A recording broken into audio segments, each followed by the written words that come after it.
అందరికీ నమస్తే. ఆంధ్రప్రభ భక్తి ఛానల్ కి స్వాగతం. నేను మీ సంతోషి. ప్రస్తుతం మనం సికింద్రాబాద్ టెంపుల్ అల్వాల్లో ఉన్నటువంటి శ్రీ ఉమాచంద్ర మౌళీశ్వర దేవాలయానికి అయితే వచ్చాము. ఈ దేవాలయము చాలా పురాతనమైన దేవాలయం. దగ్గర 800 ఏళ్ల చరిత్ర ఉన్న దేవాలయం.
पुष्पे देवायुधम आरोग्यात्मायुधम कर्पूरांजनम श्री शिवाय नमः कर्पूरांजनम समर्पयामि नमो नमः कर्पूरांजनम समर्पयामि नमो नमः भगवान मौलीश्वर वाणी की जय।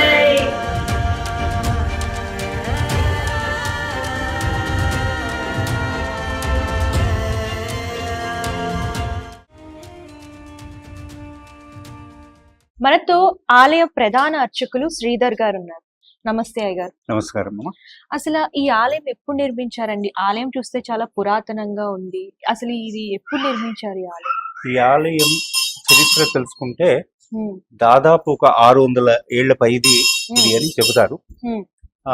ఇక్కడ ఈ స్థల పురాణం ఏమిటంటే, ఇక్కడ దేవుని ఆలవాలన్న ఈ గ్రామానికి పేరు.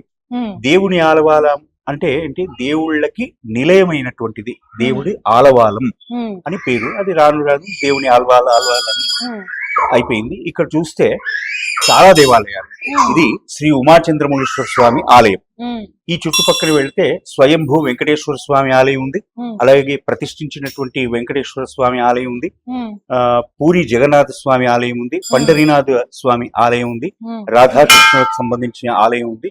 ఇది చాలా పురాతనమైనటువంటి ఆలయాలు ఇక్కడ ఈ ఆల్వాల్ చుట్టుపక్కల ఉన్న అన్ని కూడా.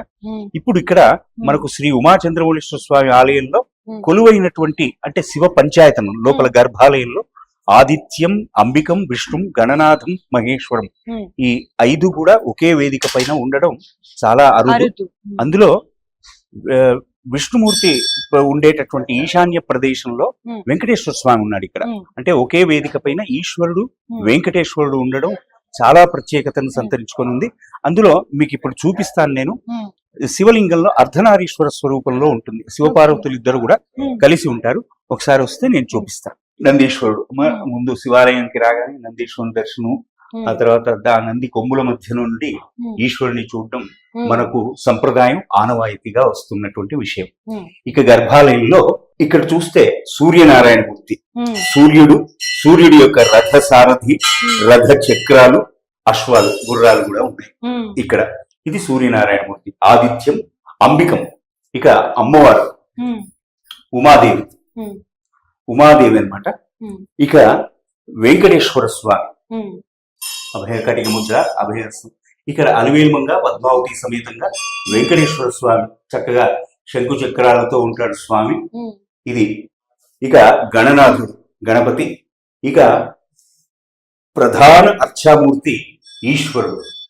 ఇప్పుడు మీరు ఈ లింగాన్ని ప్రస్ఫుటంగా మీరు చిత్రీకరిస్తే ఒక పక్క అంతా కూడా నల్లగా ఉంటుంది, ఒక పక్క అంతా కూడా తెల్లగా ఉంటుంది. ఇక ఇది అర్ధనారీశ్వర స్వరూపం. మీరు ప్రొఫైల్లో ఒక ఫోటో తీసుకుంటే ఎలా అయితే ఉంటుందో ప్రొఫైల్లో ఉంటారన్నమాట. శివపార్వతులు. ఇది నీలకంఠం, విషం సేవించినప్పుడు ఆలాహనం. ఇక్కడ నీలకంఠుడు. ఇక అమ్మవారి కురులు, అమ్మవారి కన్ను, ఇక్కడ కొప్పు, స్వామివారు. ఇది చూస్తే ఇదంతా ఎల్లోగా ఉన్నదంతా కూడా మీకు స్వామివారు. ఈ ఏదైతే మనకు మెరూన్ కలర్ లో ఉందో అది అమ్మవారు అన్నమాట. ఇంతటి ప్రాశస్త్యం ఉన్నటువంటి ఆలయం. ఇక మీరు గోపురాన్ని చూస్తే ఇది శ్రీచక్రం, శ్రీచక్రాకారంలో ఉంటుంది స్వామివారు. ఇది ఇక్కడ అభిషేకం చేసుకుంటూ వారి వారి వారి వారి కోరికల్ని చక్కగా తీర్చుకుంటున్నారు. ఒక ఎదుటివాడి నాశనం తప్ప మిగతా అన్ని కోరికలు కూడా ఇక్కడ నెరవేరుతాయని మనకు ఎంతో మంది భక్తులు కూడా చెప్పడం జరుగుతుంది. మేము ఇక్కడికి వచ్చామంటే ఒక రకమైనటువంటి వైబ్రేషన్స్ ఉంటాయండి మాకు అని కూడా చాలా మంది భక్తులు చెప్తూ ఉంటారు. ఇక మనకు ఉపాలయాలు కూడా ఉన్నాయి, అవి కూడా నేను చెప్తాను.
ఇక్కడ ప్రధానంగా ఇక్కడ చూస్తే మనం లక్ష్మీ గణపతి తొండం స్వామివారికి కుడి వైపున తిరిగి ఉంటుంది.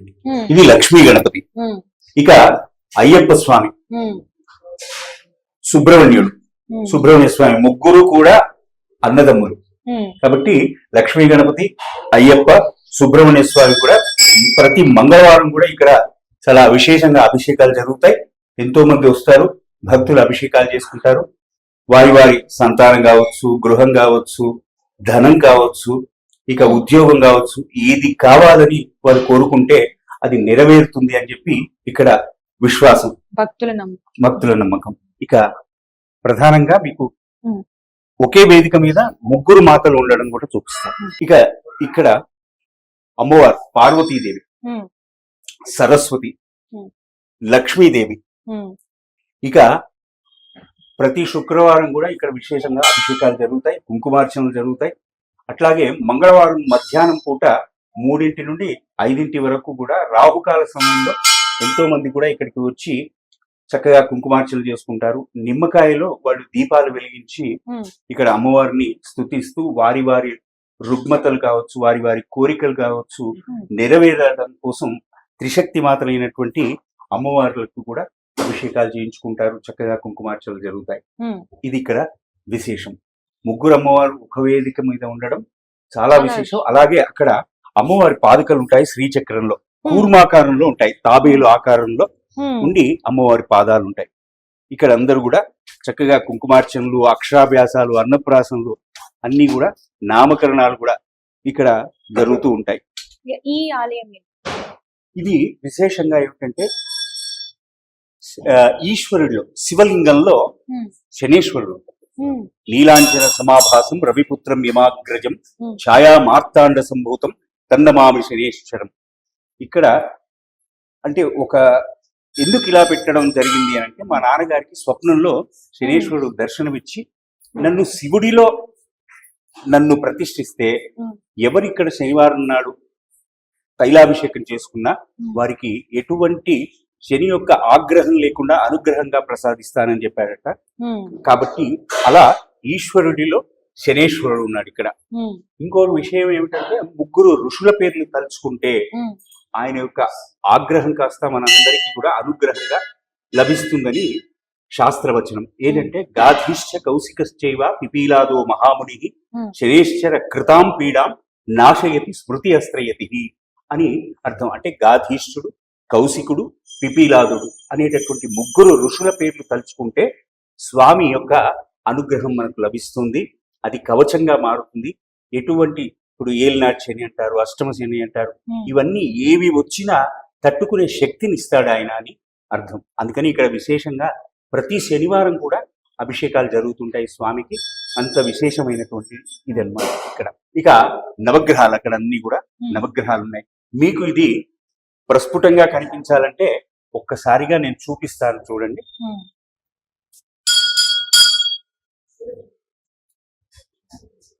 స్వామి ఇక్కడ లింగాకారంలో చక్కగా ఆయన వాహనం కాకి వాహనం, ఆయన శనీశ్వరుడు ఇలా ఉంటాడు. కాబట్టి శని అనగానే చాలా మంది భయపడతారు. భయపడాల్సిన పని లేదు. ఆయన చేసేటటువంటి మంచి ఇంకెవరు చేయరని కూడా మనం చెప్పవచ్చు. ఇక నవగ్రహాలమ్మ, వీళ్ళు మధ్యలో ఉండేది సూర్యుడు, ఇక ఆగ్నేయ భాగంలో ఉండేది చంద్రుడు, ఇక అంగారకుడు అంటే కుజుడు అంటాం, మంగళుడు అంటాం. దక్షిణముఖంగా ఉంటాడు మంగళుడు అంటే కుజుడు. ఇక ఈశాన్య భాగంలో బుధగ్రహం ఉంటుంది. ఇక ఉత్తర దిగ్భాగంలో కుబేరుడు ఉండేటటువంటి స్థలంలో గురువు అంటే బృహస్పతి. ఇక తూర్పు ముఖంగా ఉండేది శుక్రుడు. ఇక ఇటు పశ్చిమ ముఖంగా ఉండేది శనేశ్వరుడు. ఇక దక్షిణంలో నైరుతి భాగంలో ఉండేటటువంటి వారు రాహు. ఇక వాయువ్యంలో ఉండేది కేతు. వీరందరికీ కూడా ఆదిత్యాయ చ సోమాయ మంగళాయ బుధాయ చ గురు శుక్ర శనిభ్యస్య రాహవే కేతవే నమః. ఈ 9 గ్రహాలు కూడా శివుడి యొక్క అనుగ్రహంతో ఆధీనంలో ఉండి ఆయన యొక్క అనుమతితో సంచరిస్తూ ఉంటారని మనకు శాస్త్రవచనం. ఇక సూర్యుడికి ఒక సంఖ్య ఉంటుంది. సూర్యుడికి 6, చంద్రుడికి 10, అట్లాగే అంగారకుడికి 7, ఇక బుధుడికి 17, బృహస్పతికి 16, శుక్రుడికి 20, శనేశ్వరుడికి 19, రాహుకి 18, ఇక కేతువుకి 7. ఈ సంఖ్య మొత్తం కూడా కూడితే 120 వస్తుంది. ఈ 120లో మళ్ళీ మనం కూడితే 3 అంటే ఓంకారం. ఓంకార శబ్దంలో నుండే అన్నీ వచ్చాయని మనకు తెలుసు. కాబట్టి ఇవన్నీ కూడా మళ్ళీ త్రిమూర్తుల కలయికతో ఏర్పడినటువంటి గ్రహాలు అని చెప్పడం జరుగుతుంది. ఇందాక మీకు శనేశ్వరుడిని చెప్పాను కదా, ఈశ్వరుడు ఇటువైపు తూర్పు ముఖంగా ఈశ్వరుడు ఉంటే పశ్చిమ ముఖంగా శనేశ్వరుడు. ఇది ఆలయ విశిష్టత. ఇక మనం మిగతా స్ఫటికలింగం కూడా ఉంది, మళ్ళా అలాగే ఆంజనేయ స్వామి, పంచముఖ ఆంజనేయ స్వామి, ఇవన్నీ కూడా చూద్దాం. ఇక ఇక్కడ దత్తాత్రేయ స్వామి, చక్కగా దత్తాత్రేయుడికి కూడా గురువారం నాడు చక్కగా పూజలు జరుగుతుంటాయి. ఇక ఆయన అభయం ఇచ్చేటటువంటి మహాదేవుడు అంటే ఈశ్వరుడు. ఇక మనందరికీ తెలుసు ఆదిశంకరులు చక్కగా మనకు అన్ని కూడా ఉపదేశించిన వాడు. ఆ స్వామి ఆయన గురువులకే గురువు, జగద్గురువు. ఇక పంచముఖ ఆంజనేయ స్వామి చక్కగా మనోజవం మారుత తుల్యవేగం జితేంద్రియం బుద్ధిమతాం వరిష్టం వాతాత్మజం వానరయూధ ముఖ్యం శ్రీరామదూతం శిరసాన్నమామి. బాలాంజనేయ స్వామి ఉన్నాడు. చక్కగా మంగళవారం నాడు మన్య సూక్తంతో చక్కగా అభిషేకాలు జరుగుతాయి. అందరూ కూడా స్వామివారికి ఇక్కడ ఇంకొక ప్రత్యేకత ఏమిటంటే ఇక్కడ ఉత్సవమూర్తులు ఉన్నాయి. ఆంజనేయ స్వామి, ఆయన సతీమణి అయినటువంటి సువర్చలాదేవి, వారిద్దరికీ కూడా హనుమత్ జయంతి నాడు చక్కగా కళ్యాణం జరుగుతుంది ఇక్కడ. ఇది విశేషం ఇక్కడ. అయ్యగారు, మేధా దక్షిణామూర్తికి ఎలాంటి పూజలు నిర్వహిస్తూ ఉంటారు? మంచి ప్రశ్న అడిగారు మీరు. శివుడిలోని ఒక ముఖం అన్నమాట. అంటే శివుడికి పంచముఖాలు. ఇప్పుడు మీరు ఇందాక నేను లోపల చూపించాను అర్ధనారీశ్వర స్వరూపంలో ఉన్నటువంటి శివలింగం, అది తూర్పు ముఖంగా ఉంటుంది కాబట్టి అది తత్పురుష శివలింగం అన్నమాట. తత్పురుషుడు అంటాం దాన్ని. అంటే చాలా మంది కూడా మేధా దక్షిణామూర్తి గురించి తెలియదు ఎక్కువగా. కానీ గురువులకే గురువు ఆయన. మనకు పురాణంలో ఏం చెప్పబడి ఉంటుందంటే ఆయన నూనూగు మీసాల వాడట. అంటే ఒక 16 ఏళ్ల ప్రాయంలో ఉంటాడు ఆయన వయస్సు అలా. కానీ ఆయన శిష్యులంతా ఎలా ఉంటారంటే పెద్ద పెద్ద గడ్డాలు వేసుకొని తెల్లగా నెరిసిపోయి, అంటే అంత ముసలి వాళ్ళ దగ్గర నుంచి కూడా ఆయన పాదాల దగ్గర కూర్చొని మాకు మేధస్సు కావాలి అని అడగగానే ఆయన ప్రసాదిస్తాడు. ప్రతి గురువారం నాడు కూడా ఆయన గురువు కాబట్టి, గురువులకే గురువు కాబట్టి ప్రతి గురువారం కూడా గురవే సర్వలోకానాం భిషజే భవరోగిణాం నిధయే సర్వ విద్యానాం దక్షిణామూర్తయే నమః. దక్షిణముఖంగా ఉంటాడు కాబట్టి అఘోరమూర్తి అంటాం. అసలు పేరు అఘోరుడు. ఆ అఘోరమూర్తే దక్షిణామూర్తి అన్నమాట. మేధస్సు అంతా కూడా ఆయన దగ్గర ఉంటుంది. విద్యలకే విద్య. ఆయన చదువుకు సంబంధించిందంతా కూడా పిల్లలందరికీ కూడా దక్షిణామూర్తికి పూజ చేసుకుంటే 16 ప్రదక్షిణాలు చేస్తే దక్షిణామూర్తి వాడి చేతిలో చదువు, జ్ఞానం, మేధస్సు అనేటటువంటిది ఇస్తాడు అని మనకు శాస్త్రవచనం అన్నమాట. కాబట్టి ప్రతి గురువారం కూడా ఆయనకు అభిషేకాలు జరుగుతూ ఉంటాయి. దక్షిణామూర్తి శివుడి ముఖంలో 2వ ముఖం అన్నమాట. దక్షిణ ముఖంగా ఉంటాడు అఘోరమూర్తి. ఇక ఆలయంలో ఇక మీకు ఇంకో విషయం చెప్పాలంటే అఘోరమూర్తి తర్వాత పశ్చిమ ముఖంగా ఉండేటటువంటి ఈశ్వరుణ్ణి ఏమంటారు అంటే సజ్జోజాతమూర్తి అంటాం. అలాగే ఉత్తరముఖంగా ఉండేటటువంటి ఈశ్వరుణ్ణి వామదేవుడు అంటాం.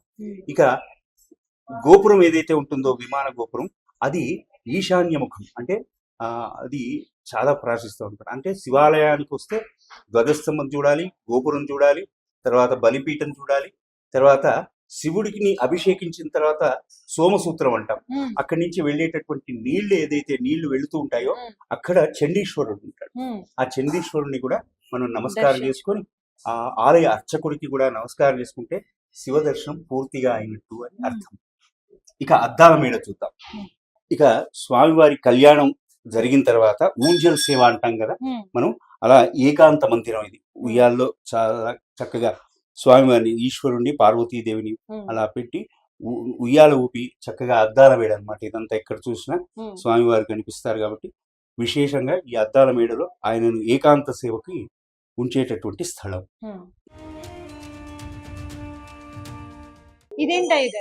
ఇది ఇప్పుడు సోమసూత్రం అంటారు దీన్ని. ఈశ్వరుని లోపల ఉన్నటువంటి గర్భాలయంలో ఉండేటటువంటి ఈశ్వరుడి పైన ఎవరైతే శివ పంచాయతం ఉందో అభిషేకించిన తర్వాత అభిషేకపు నీళ్లు ఇక్కడికి వస్తూ ఉంటాయి అన్నమాట. వచ్చినప్పుడు ఇక్కడ చండీశ్వరుడు ఉంటాడు. చండీశ్వరుడికి శివుడు ఒక పెద్ద వరం ఇచ్చినట. ఏమని? శివుడి దగ్గర నుంచి తీసుకునేటటువంటి పువ్వు కావచ్చు, విభూతి కావచ్చు, ప్రసాద రూపంలో కొబ్బరి ప్రసాదం కావచ్చు, లేదా ఫల ప్రసాదం కావచ్చు, ఏదైనా తీసుకున్నప్పుడు అలాగే తీసేసుకొని తినేయకూడదు. ఇక్కడ వచ్చి చండీశ్వరునికి చూపిస్తే అది ప్రసాదం అవుతుంది, అది మనకు ఐశ్వర్యం అవుతుంది, లేదు అది బూడిదవుతుంది అని శివుడు చెప్పినటువంటి ఇదనమాట. అందుకే చండీశ్వరుడు అక్కడ ఉంటాడు. చండీశ్వరుడికి చూపించింది ఏది కూడా తీసుకువెళ్ళకూడదు. అది ఈయనకి తీసుకెళ్లి చూపించిన తర్వాత అది ఇంటికి తీసుకెళ్తే ఐశ్వర్యం అవుతుంది. ఇదనమాట. ఇక్కడ యాగమంటపం ప్రతినిత్యం కూడా హోమాలు జరుగుతూ ఉంటాయి. రండి.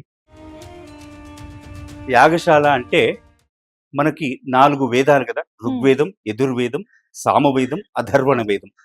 ఈ వేదమూర్తులైనటువంటి వారికి 4 ద్వారాలు కంపల్సరీగా ఉండాలి ఇక్కడ.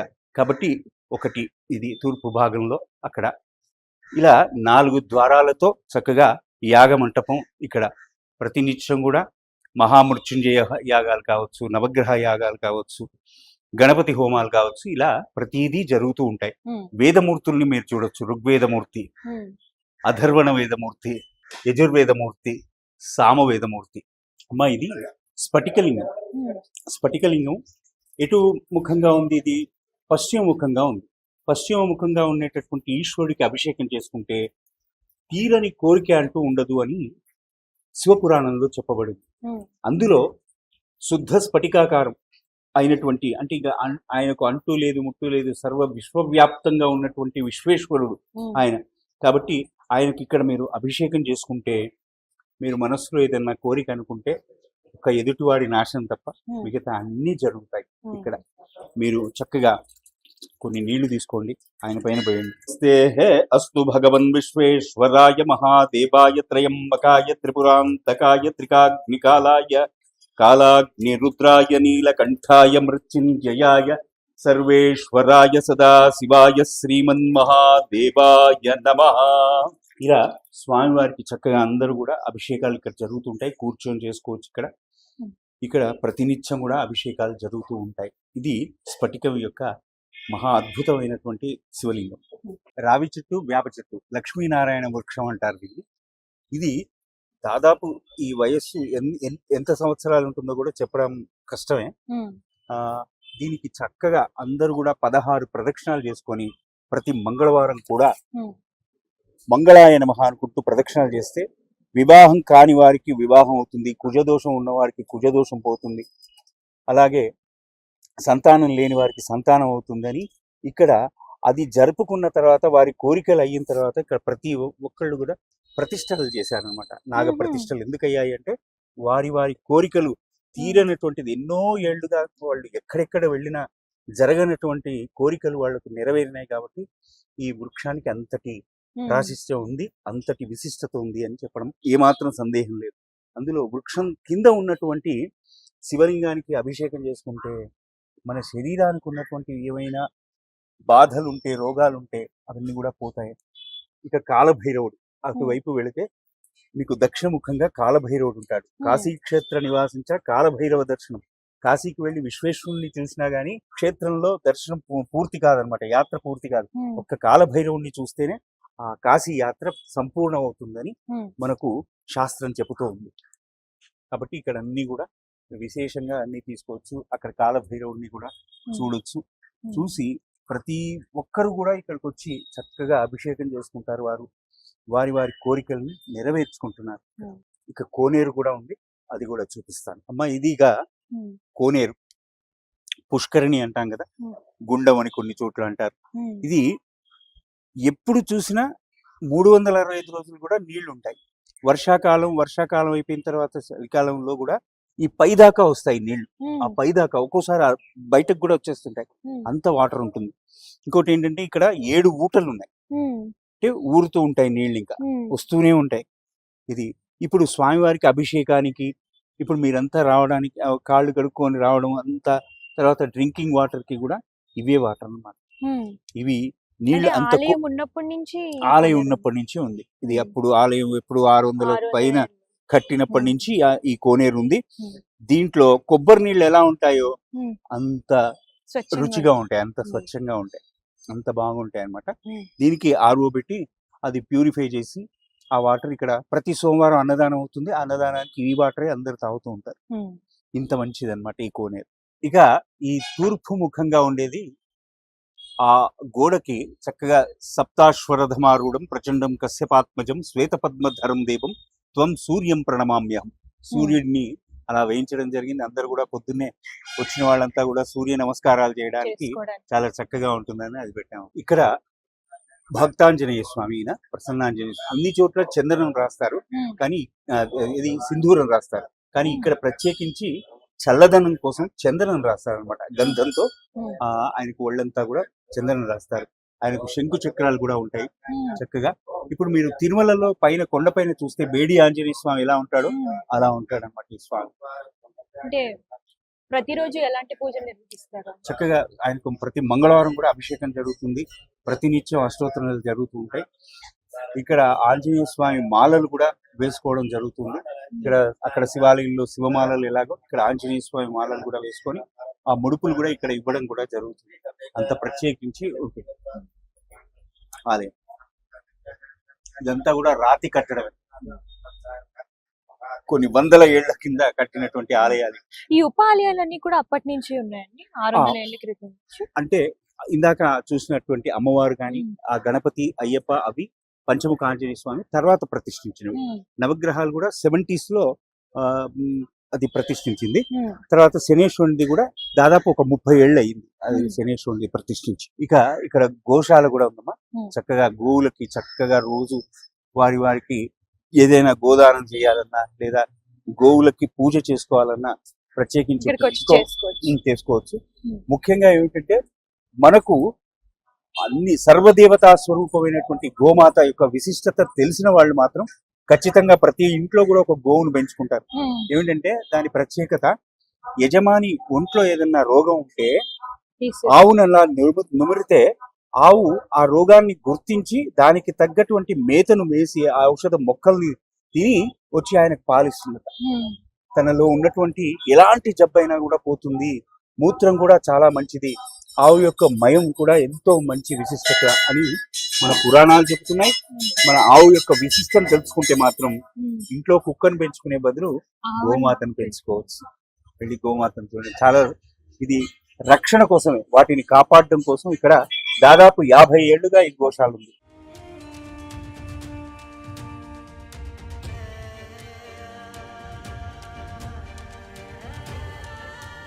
ఇక్కడ అన్ని గోవులు చక్కగా ఉంటాయి. అన్నిటికీ ఒక్కొక్కరికి ఒక్కొక్క గంగా అని, లక్ష్మి అని, మహేశ్వరి అని, సోమనాథుడు అని, ఇలా అందరికీ ఒక్కొక్క పేరు ఉంది. సోమేశ్వరుడు, సోమనాథుడు, మహేశ్వరి, లక్ష్మి, గంగా, ఇలా సరస్వతి అని వీటన్నిటికీ పేర్లు. మా నంది కూడా ఉన్నాడు ఇక్కడ, ఆయనకు నంది అని పేరు. చాలా బాగుంటుంది. వాటికి దోమలు కుట్టకుండా కూడా మేమంతా కూడా ఈ జాలి అదంతా వేయించడం జరిగింది. వాటికి ఫ్యాన్లు, వాటిని మనం మన కన్న బిడ్డను ఎలాగైతే చూసుకుంటామో అంతకన్నా ఎక్కువ చూసుకుంటే అవి మనని అంతకన్నా మించి బాగా చూసుకుంటాయి. అంటే ఎవరైనా పూజలు చేసుకుంటారు. అమావాస్య నాడు ఆవుకు ప్రత్యేకించి పూజ చేసుకుంటే సాక్షాత్తు మహాలక్ష్మికి చేసినట్టే అన్నమాట.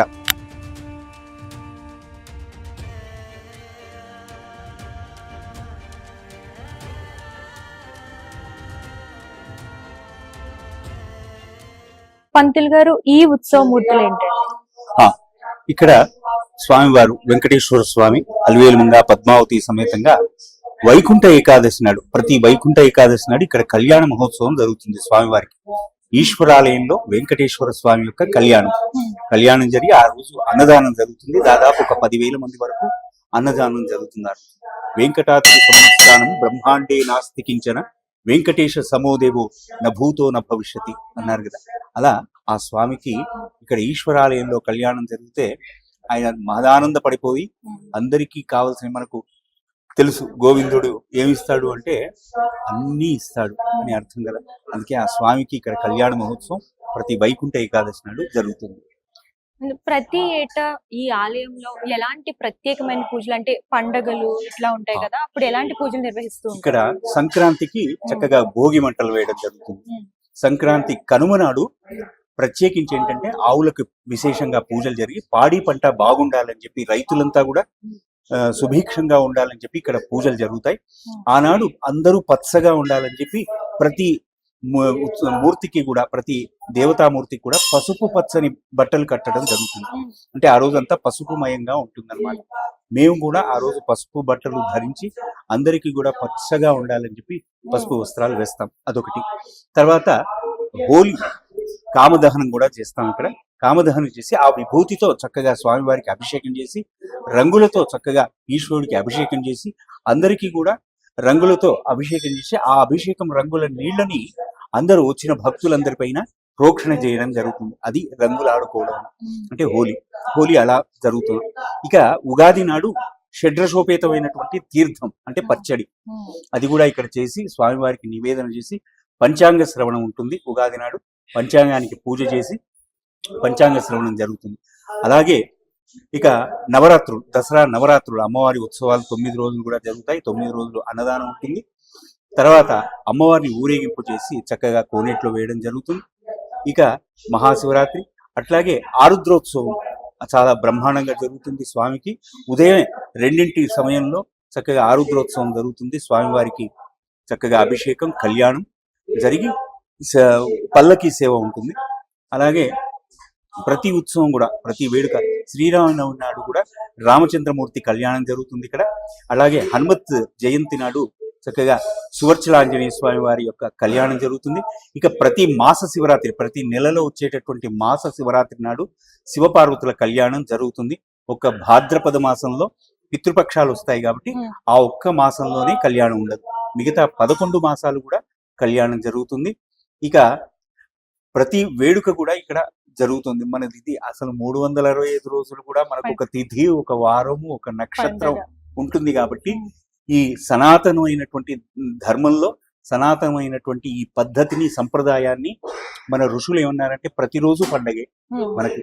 కాబట్టి ప్రతిరోజు కూడా ఉత్సవం లాగానే జరుగుతూ ఉంటుంది ఇక్కడ అని చెప్పడంలో ఏమాత్రం అతిశయం లేదు. ప్రతి సోమవారం కూడా ఇక్కడ చక్కగా అన్నదానాలు జరుగుతాయి. ప్రతి పున్నమ నాడు సత్యనారాయణ స్వామి వ్రతాలు జరుగుతూ ఉంటాయి ఇక్కడ. ఇదమ్మా ఈ ఆలయ విశేషం. చాలా చక్కగా వివరించారండి, ధన్యవాదాలు. సో చూసారు కదండి, ఆలయం అంతా కూడా అండ్ ఇక్కడ చాలా ఉప ఆలయాలు అయితే ఉన్నాయి. అండ్ ఈ కట్టడాలన్నీ కూడా పురాతనమైన కట్టడాలు. సో ఈ స్తంభాలు కానివ్వండి, గోడలు కానివ్వండి, ఇవన్నీ కూడా 600 ఏళ్ల క్రితం అని చెప్పేసి పంతులు గారు అయితే చెప్తున్నారు. సో మీరు ఇక్కడికి రావాలి అని అనుకుంటే ఎవరైనా సరే రావచ్చండి. ఆలయంలోకి రాగానే చాలా ప్రశాంతమైన వాతావరణం ఉంటుంది. అలాగే అన్ని ఉపాలయాలు అన్ని కూడా ఇక్కడే ఉన్నాయి. ఒకేసారి అందరు దేవుళ్ళని దర్శించుకోవచ్చు. సో ప్రత్యేకంగా పండుగల రోజు అంటే ఏమైనా ఫెస్టివల్స్ ఉంటే కనుక ఇక్కడ ప్రత్యేకమైన పూజలు కూడా నిర్వహిస్తున్నారు. ఇదే కాకుండా ప్రతిరోజు కూడా ప్రత్యేకమైన పూజలు అనేవి చేస్తూ ఉన్నారు. మీరు ఎవరైనా రావాలి అని అనుకుంటే నేను డిస్క్రిప్షన్ లో అడ్రస్ డీటెయిల్స్ అలాగే గూగుల్ మ్యాప్ లింక్ కూడా ఇస్తాను. మీరు డైరెక్ట్ గా ఇక్కడికి రావచ్చు, అలాగే ఆలయం దర్శనం చేసుకోవచ్చు. సో ఇదండి వాటి ప్రత్యేకమైన ఆలయం. మరొక ఆలయంతో మళ్ళీ కలుద్దాం. అంతవరకు చూస్తూ ఉండండి ఆంధ్రప్రభ.